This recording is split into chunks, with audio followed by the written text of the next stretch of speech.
Ini kota apa di sini? Jakarta. Maka dia akan sampai ke Jakarta. Dia akan sampai ke Solo. Dia akan sampai ke Makassar, ke Surabaya. Dia akan sampai ke Medan. Dia akan masuk ke Kota Padang.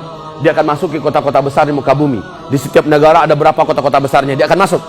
Sementara penduduk-penduduk yang ada di dusun-dusun, di kampung-kampung, di lembah-lembah, di bukit-bukit, malah akan turun dari persembunyian mereka, keluar dari persembunyian mereka, menuju ke titik koordinat di mana Dajjal ada di kota mereka. Dan mereka langsung sujud menyembah Dajjal.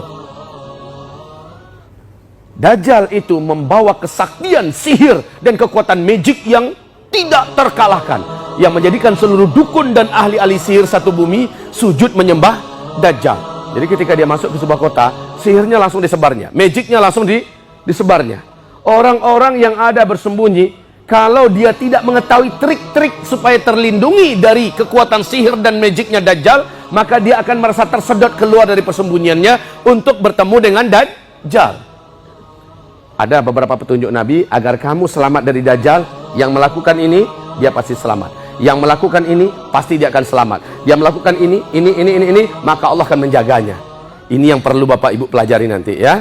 Kalau seandainya sempat waktu kita teruskan nanti. Kalau nggak sempat, harus Bapak Ibu dengarkan kajian saya lengkap di Uzma Media TV Channel. Uzma Media TV Channel. Ustadz Zulkifli Muhammad Ali ya. Di YouTube itu nih, nanti buka media kami. Silakan Bapak Ibu, Ad-Dukhon Dajjal. Nah, lamanya Dajjal ini lepas nggak lama. Dia hanya lepas selama 1 tahun, 2 bulan, 2 minggu. Dajjal pun berakhir. Bagaimana cara berakhirnya? Tanda besar kiamat yang ketiga pun terjadi. Allah turunkan Nabi Isa alaihis salam.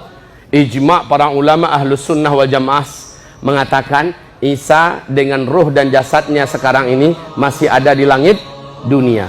Waktu Nabi Isra dan Mi'raj masih ketemu dengan Nabi Isa di usia dia dulu diangkat. Masih muda Nabi Isa sampai sekarang. Isa nanti akan turun, Dajjal dibunuh oleh Nabi Isa. Matilah Dajjal. Para pengikut bala tentara Dajjal akhirnya lari tunggang langgang dari kalangan Yahudi.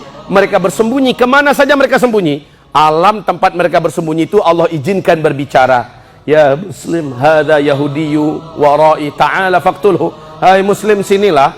Ada Muslim di belakang saya, lagi sembunyi di belakang saya. Sini, tangkap, bunuh dia. Allah mengizinkan alam berbicara.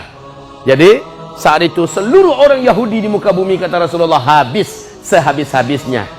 Satu-satunya yang tidak akan berbicara ketika saat itu adalah pohon gharqad.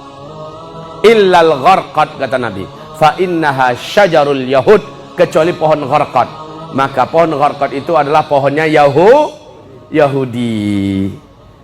Untuk pengetahuan Bapak Ibu semua, dari sejak 13 tahun yang lalu, Robi Yahudi di Israel sana telah mewajibkan para perdana menteri yang naik untuk menanam pohon gharqad sebanyak-banyaknya. Tanaman pertama yang ditanamkan ke dalam bumi Israel 2 juta batang pohon. Setiap naik perdana menteri yang baru ditambah lagi sekian ratus batang pohon, sekian ratus ribu batang pohon. Dan sekarang batang-batang pohon gharqad itu di Israel sudah setinggi 12 sampai 16 meter, Pak. Udah tinggi-tinggi, udah lebat. Kaum muslimin yang kami muliakan, dan Nabi Isa bersama Imam Mahdi akan menghabisi orang-orang Yahudi, termasuk yang ada di pohon-pohon gharqad bersembunyi. Ya kan udah ketahuan dulu dari hadisnya kan. Oh, persembunyian terakhir mereka adalah di kebun-kebun pohon gharqad. Ya sudah, tinggal pergi ke sana. Memang lihat banyak yang bersembunyi di situ. Habis dah kutu-kutu Yahudi diselesaikan. Selesai tanda besar kiamat yang keempat. Apa dia tanda besar kiamat yang keempat? Lepaslah Ya'juj dan Ma'juj. Ya'juj dan Ma'juj. Siapa Ya'juj Ma'juj ini? Sama dengan Dajjal. Cuma kalau Dajjal satu orang laki-laki. Kalau Ya'juj dan Ma'juj, Nabi mengatakan hidungnya pesek-pesek, warna kulitnya kuning keputih-putihan, matanya sipit-sipit, mukanya kayak tempayan yang kena ketok, ya. Iya, remek. Ya. Ya'juj dan Ma'juj ini kata Rasul nanti akan keluar di akhir zaman setelah Nabi Isa alaihissalam turun, dan kerjaan Ya'juj cuma satu, membunuh. Siapapun manusia selain ras mereka yang mereka temukan pasti mereka habisi. Cara selamat daripada Ya'juj dan Ma'juj kata Rasulullah cuma satu, larilah dan bersembunyilah dari Ya'juj Ma'juj, cuma itu. Dan Ya'juj dan Ma'juj juga tidak mau repot-repot sampai nyari ke lubang-lubang, nyari ke gua-gua, nggak mau Ya'juj Ma'juj. Jumlah Ya'juj dan Ma'juj saat itu kata Rasulullah membungkus seluruh bumi. Dalam setiap 1000 orang manusia, 999-nya Ya'juj dan Ma'juj. Satunya kalian bisa melawan mereka nggak? Sementara ketika itu sudah zaman tidak ada teknologi. Berarti pedang dengan pedang, kalau melawan percuma. Sedangkan Nabi Isa saja disuruh oleh Allah, "Hai Isa, larilah engkau, bawalah orang-orang beriman bersamamu ke atas gunung Tur Sina." Maka di sana Nabi Isa dan Imam Mahdi kayak terkepung bersama orang-orang beriman kelaparan di atas gunung Tur Sina. Kenapa? Dari gunung itu sejauh mata memandang seluruh gurun Sahara yang ada, Ya'juj Ma'juj semua, saking banyaknya, Pak. Ya, Ya'juj dan Ma'juj habis langsung. Caranya Allah langsung yang mematikan mereka serentak dengan kuman-kuman, bakteri-bakteri dan ulat-ulat yang datang menggerogoti tubuh mereka serentak, kayak listrik satu Jakarta dimatikan langsung dari gardu induknya, langsung mati serentak. Bumi ini busuk dengan bangkai Ya'juj dan Ma'juj. Nabi Isa berdoa, "Ya Allah, tidak ada daya dan kekuatan bagi kami untuk membersihkan bumimu ini dari bangkai-bangkai Ya'juj dan Ma'juj.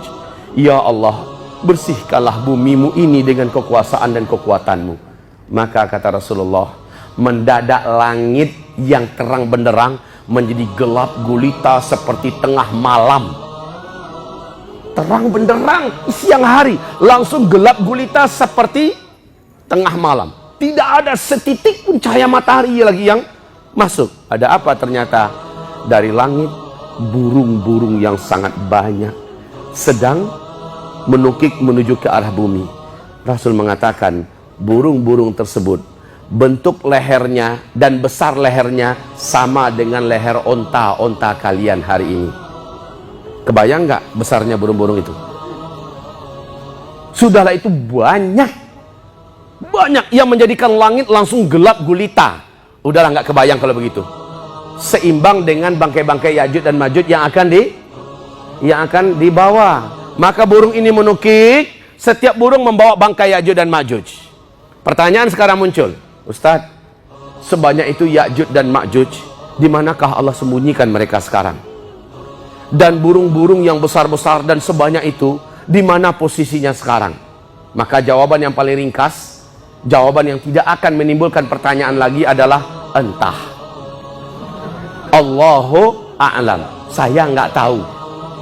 Berkaitan dengan Ya'juj Ma'juj akan muncul jumlahnya sebanyak itu, hadisnya sahih.